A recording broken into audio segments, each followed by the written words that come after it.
Once again खुदावंद के बाबरकत नाम में आप सबकी सलामती हो और आप सबको यहाँ पर फिर वेलकम कलवी चैपल नॉर्बरी में। तो खुदावंद का शुक्र अदा करते हैं कि आज हम फिर उसकी बारगाह में उसकी बादशाही की बातें सुनने के लिए हाजिर हैं। तो जैसा कि हम अपनी रूटीन के मुताबिक स्टडी कर रहे हैं life and ministry of Jesus Christ in chronological order, तालीमात और हयातुल मसीह सिलसिला बसिलसिला तरतीब के साथ। तो आज हम फिर एक दफ़ा देखेंगे एक पैसेज जॉन चैप्टर 8।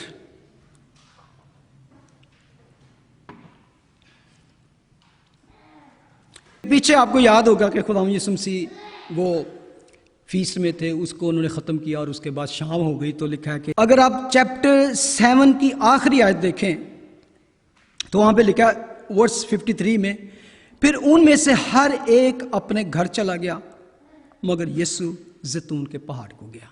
कलाम मुकद्दस में लिखा है कि लोमड़ियों के भट्ट और हवा के परिंदों के घोंसले होते हैं, लेकिन इब्ने आदम के लिए सर धरने के लिए भी जगह नहीं है। यहां इस चीज का हमें जवाब मिलता है कि हर एक शख्स अपने अपने घर यानी कि कंफर्ट जोन में चला गया। थक गए, चलो हम घर चलिए। दे हैव कंफर्ट जोन, उनके पास अपना अपना घर था। लेकिन यीशु जैतून के पहाड़ पर गया। इब्ने आदम के लिए इस दुनिया में जगह ही नहीं थी। इवन जब वो पैदा हुआ तो कहीं भी उसके पास जगह नहीं थी पैदा होने के लिए। सराय वालों ने भी कहा भी कोई जगह नहीं है।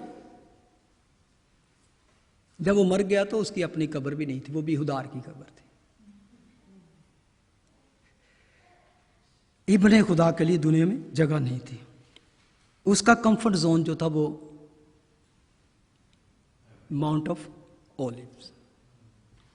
क्यों वहां पर था माउंट? अगर जो आप इसराइल गए उनको पता है कि माउंट ओलिव पे जब जाते हैं तो उसके मिड में ही ऊपर जाते जाते या ऊपर से नीचे तो गत्समनी बाग है, जहां पर खुदा कलाम बताता है कि यीशु अक्सर वहां पे जाया करता है। It was favourite place for the Lord.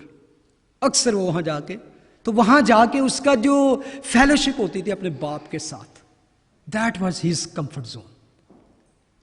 उसको सबसे ज्यादा सुकून या मिलता था वो अपने बाप की रफाकत के साथ, फेलोशिप।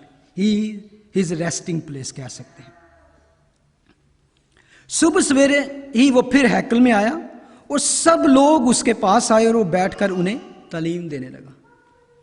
सुबह सवेरे आपको याद होगा कि ये एक फीस था तो बहुत से लोग वापस भी जा रहे थे, लेकिन स्टिल देयर वर क्राउड। ठीक है, और फिर आया और अपनी ड्यूटी फिर उसी तरह शुरू कर दी। हैकल में आया और सब लोग उसके पास आए, क्योंकि पिछले ही वाकये से बहुत से लोग उसको फॉलो करना शुरू हो गए थे, क्योंकि उसकी बातें आपको याद होगा। इवन फकी फरीसी जो हर वक्त उसको पकड़ने उसको ट्रैप करने के चक्कर में होते थे, तो उन्होंने पुलिस को भी भेजा, गो एंड अरेस्ट हिम। बस बड़ी हो गई, इन्हें तो काबू ही नहीं आता किसी से। तो पता है क्या कहा प्यादों ने आके? पुलिस ने क्या कहा? और उन्होंने उससे कहा तुम उसे क्यों ना लाए? अब वो खाली हाथ आ गए। Police came back empty hand. और ये बड़ी अजीब बात है कि कोई पुलिस जाए और खाली हाथ वापस आ जाए। वो तुझे फाड़ के नहीं ले आए। इंस्पेक्टर के पास ये ऐसे नहीं हाथ पा सकते। बड़ी अच्छी, लेकिन ऐसी बात प्यादों ने जवाब दिया। सुने जरा, बड़ी खूबसूरत बात है। प्यादों ने जवाब दिया कि इंसान ने कभी ऐसा कलाम नहीं किया। We have never heard any man can speak like this। कहना कि इंसान नहीं है कि हम उसको पकड़ लें। इंसान ने ऐसी बात कभी की नहीं है। They were really touched by his teaching। वो कहा नहीं, ये इतना हाथ पाइए भाई, वापस चलो। और ये बड़ी बात थी कि वो अपनी जॉब भी खो सकते थे, लेकिन उन्होंने कहा भाई वो नहीं हाथ ला सकते। कि फकी फरीसी they were really upset। तो अब वो लिखा है, अब उन्होंने एक और नया प्लान था, और ऐसा प्लान उन्होंने किया उसको ट्रैप करने का कि आज तक फंसेगा बंदा जैसे। क्योंकि लिखा कि उस वक्त क्राउड बहुत सारा उसके फॉलो करना शुरू हो गया। तो दे वर रियली अपसेट कि अब क्या होगा, हम अपने बंदे खो रहे हैं, अभी पार्टी साड़ी खत्म होती जा रही है। और फकीह और फरीसी एक औरत को लाए जो ज़िना में पकड़ी गई थी, और उसे बीच में खड़ा करके यीशु से कहा, ऐ उस्ताद, ये औरत ज़िना में ऐन फेल के वक्त पकड़ी गई है। तो रायत में मूसा ने हमको हुक्म दिया है कि ऐसी औरतों को संसार करें, बस तू इस औरत के निस्बत क्या कहता है? उन्होंने उसे आजमाने के लिए कहा था कि उस पर इल्जाम लगाने का कोई सबब निकालें। ठीक है, ट्रैप।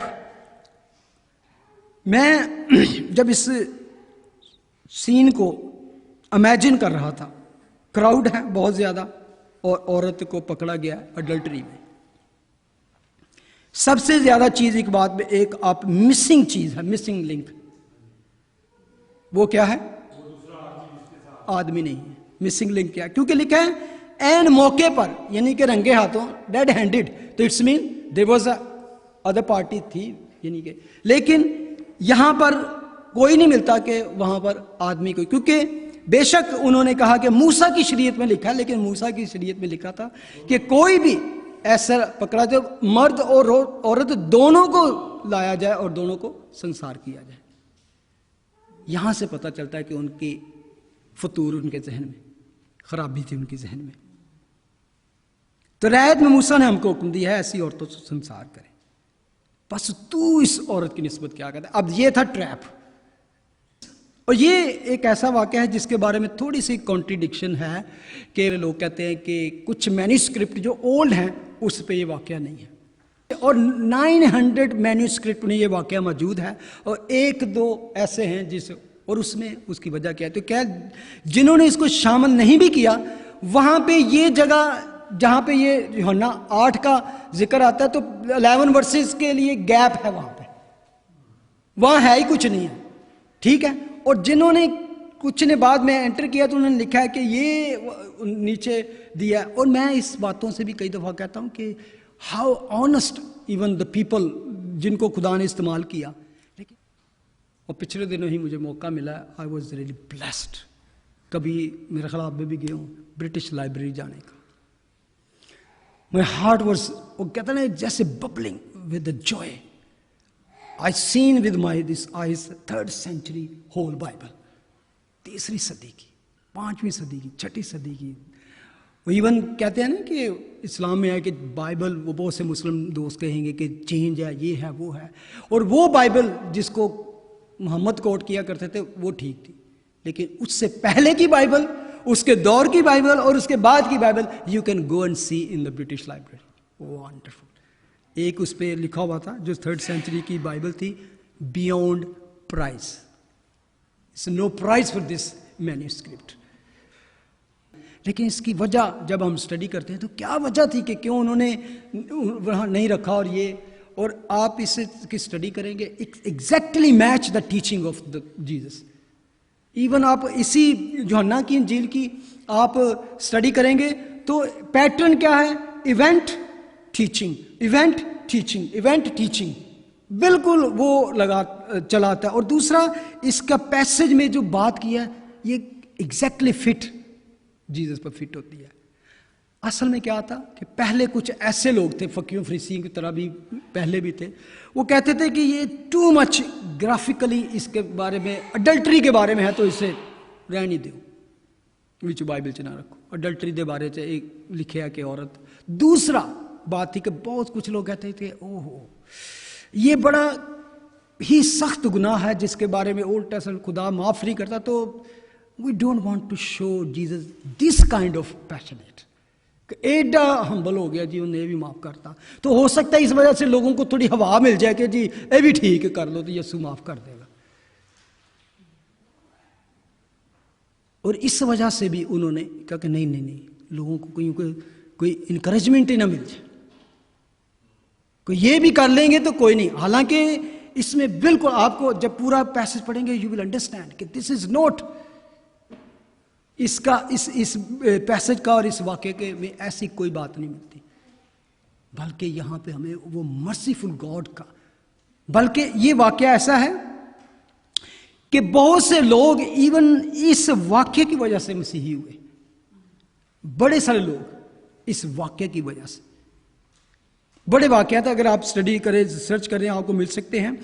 एक यहूदी था, तो एक दफ़ा वो अपने मुल्क से बाहर था, अमेरिका में था, तो वो एक टाइम उसको ऐसा हो के वहाँ पे उसकी ब्रॉटअप हुई, तो वो वापस जाना चाहता था अपनी कंट्री इसराइल।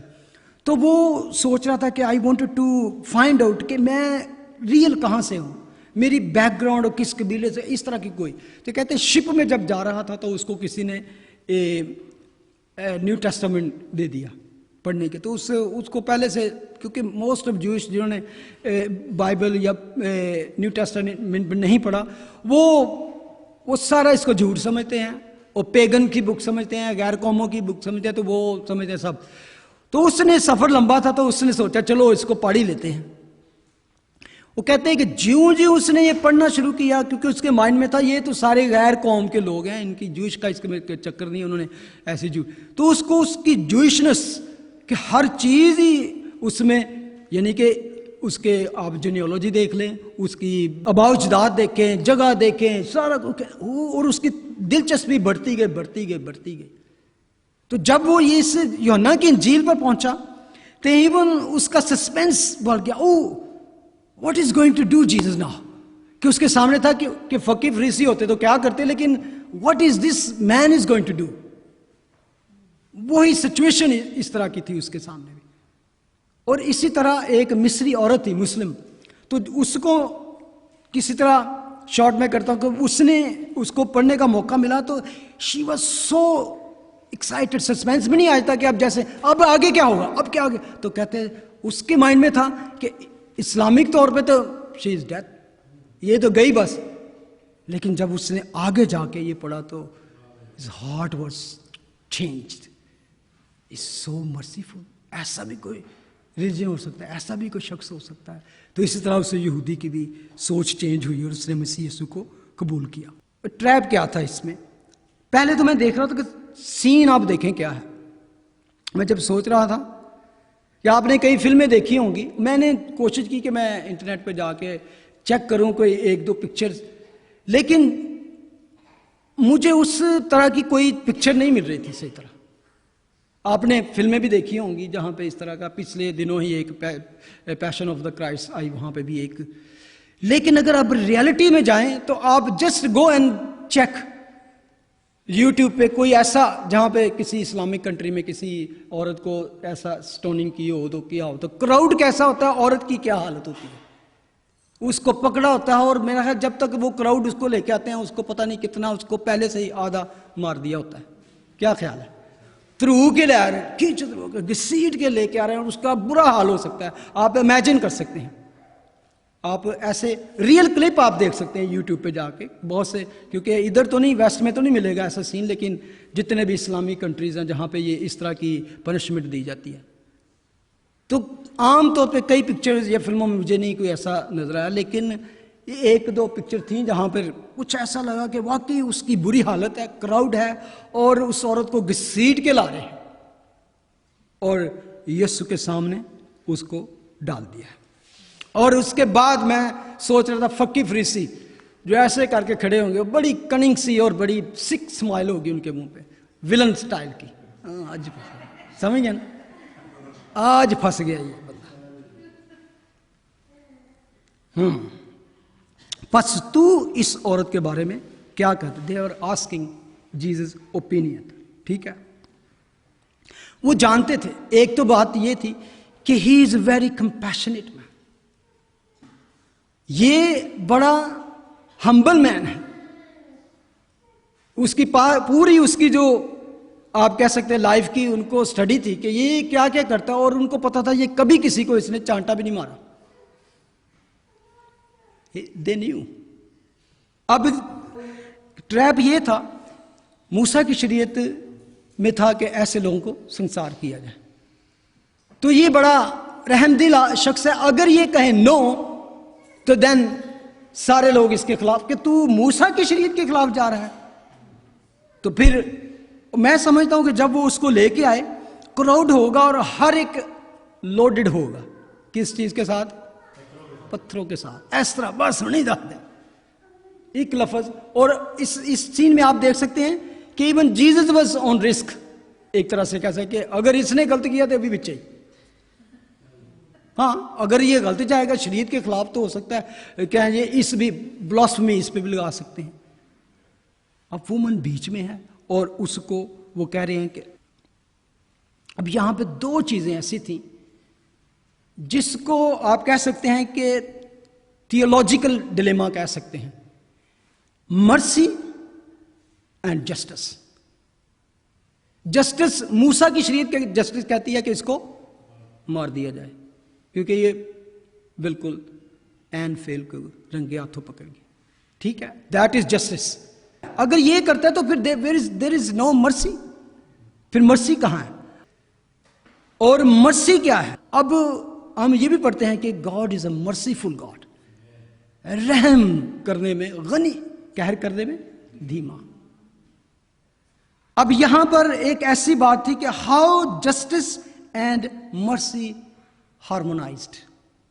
अब इसको कैसे बहम किया जाता है, किस तरह जस्टिस भी हो जाए, इंसाफ भी हो और रहम भी हो।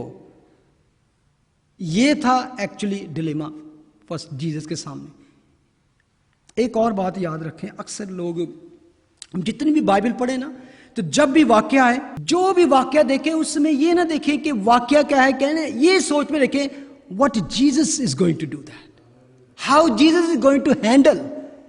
यीशु इसका जवाब कैसे देता है, यीशु इसको कैसे डील करता है, how he handle, how he solve that problem.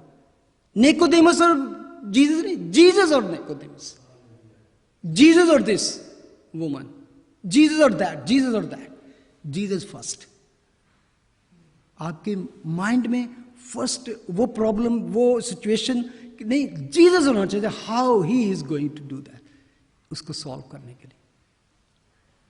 अब वो इंतजार में थे, वो जानते थे कि ये बहुत कंपैशनेट मैन है, वेरी मर्सीफुल शख्स है। तो अगर वो कह देता है नो तो मूसा के खिलाफ चला जाता है, अगर यस करता है तो क्या होता है? एक तो वो ये कहेंगे कि इसकी तालीम है कि मैं तो मुजरिम ठहराने नहीं बल्कि बचाने आया हूं, I came to seek and save. दूसरी इससे भी बड़ी बात थी, जिस वक्त ये वाकया होता है उस वक्त रोमन्स का दौर था और कैपिटल पनिशमेंट की जो इजाजत थी रोमन उनके हाथ में था, यहूदियों को नहीं थी। They can't kill somebody. Jewish अपना होल्ड खो चुके थे कैपिटल पनिशमेंट का। आपको याद होगा कि यीशु को भी पकड़कर वो रोमन्स के पास ही ले गए। तो उनको पता था, जब तक रोमन आते कहते हाँ क्या हुआ, पढ़ो इन्हें क्या सी रबी ये है, इसने कहा था, सारा मुद्दा ओदे ते पाना से। तो यीशु को वो अरेस्ट कर लेते रोमन से। अब कन्विक्शन हो चुकी थी वहां पर, और ये इंसाफ और रहम का मुकाबला था। अब रास्तबाजी और इंसाफ का तकाजा था कि इसको डेथ दी जाए, डेथ पेनल्टी दी जाए। और जब हम यीशु की तरफ देखते हैं तो उसके बारे में खुदा का कलाम कहता है कि वो मर्सीफुल है, वो तरस से भरा हुआ है। हम अक्सर अनाजील में पढ़ते हैं, फिर यीशु को उन पर तरस आया, वो तरस से भर गया।